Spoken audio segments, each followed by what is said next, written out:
women and related issues. NCW launches email ID for sexual harassment at workplace cases. What to study?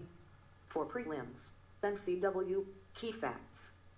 For mains, sexual harassment, concerns, issues and measures to curb.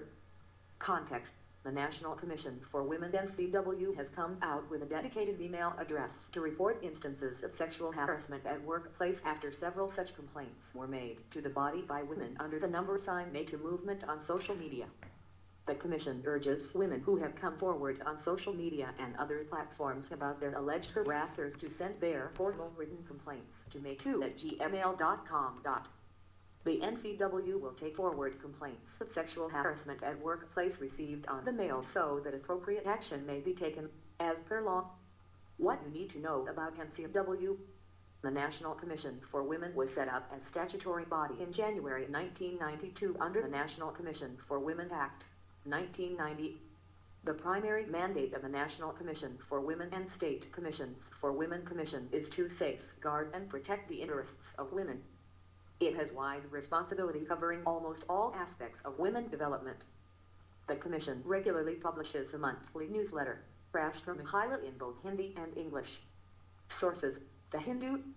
Paper 2. Topic: Government policies and interventions for development in various sectors and issues arising out of their design and implementation. Should India have 2 time zones? What to study? For prelims, all about time zones. Ist. For mains, 2 time zones, need, concerns, challenges, benefits and alternatives. Context: scientists at the Council of Scientific and Industrial Research's National Physical Laboratory CSIR NPL, which maintains Indian Standard Time, have published a research article describing the necessity of 2 time zones, with the new one an hour ahead of the existing time zone. Background: over the years, various citizens and political leaders have debated whether India should have 2 separate time zones. The demand is based on the huge difference in daylight times between the country's longitudinal extremes, and the costs associated with following the same time zone. Opposition to the idea is based on impracticability, particularly the risk of railway accidents, given the need to reset times at every crossing from one time zone into another. Need for 2 time zones. India extends from 68 degrees 70 to 97 degrees 25 E, with the spread of 29 degrees representing almost 2 hours from the geographic perspective. Legislators, activists, industrialists and ordinary citizens from the Northeast have often complained about the effect of it on their lives, and pursued the issue of having a separate time zone with the central government, without much success. In the Northeast, the sun rises as early as 4 in the morning, and in winter it sets by 4 in the evening. By the time government offices or educational institutions open, many daylight hours are already lost. In winter this problem gets even more accentuated, and the ecological costs are a disaster, with much more electricity having to be consumed.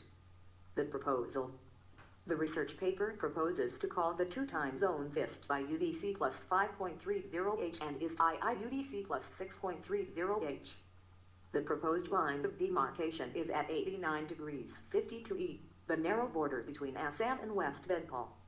States west of the line would continue to follow IST to be called IST II. States east of the line, Assam, Meghalaya, Nagaland, Arunachal Pradesh, Manipur, Mizoram, Tripura, Andaman and Nicobar Islands WULD follow IST II. Concerns. India has a huge population. If the country were divided into 2 time zones, there would be chaos at the border between the 2 zones. It would mean resetting clocks with each crossing of the time zone. There is scope for more dangerous kinds of confusion. Railway signals are not fully automated, and many routes have single tracks. Trains may meet with major accidents owing to human errors. Just one such accident would wipe out any benefits resulting from different time zones in the country. Partitioning the already divided country further into time zones may also have undesirable political consequences. Moreover, our research shows that the energy saving from creating 2 time zones is not particularly large. While there is merit in the argument, the potentially adverse consequences of introducing a new time zone within the country are many. Not forgetting the fact that a country like Russia has as many as 9 time zones across contiguous territory, Having to cope with the zones and to be forced to reset the watch each time you need to cross a domestic line could be complicated. With a time difference of 1 hour in the mornings and in the evenings, there would be nearly 25% less overlap between office timings in the two zones. This could be important for banks, offices, industries, and multinational companies which need to be constantly interconnected. This will be further detrimental to productivity and to the interests of the Eastern region. There is already a sense of alienation between the relatively prosperous and industrialized Western zone and the less developed Eastern zone. The people in the Northeast sense the distance from the mainland, and a separateness in clock time may accentuate it. Having a separate time zone for the Eastern region will provide no energy or other benefits to the rest of the country. Moreover, India will continue to be in offset time zones, 5.5 hours in the West and 6.5 in the Eastern region. The head of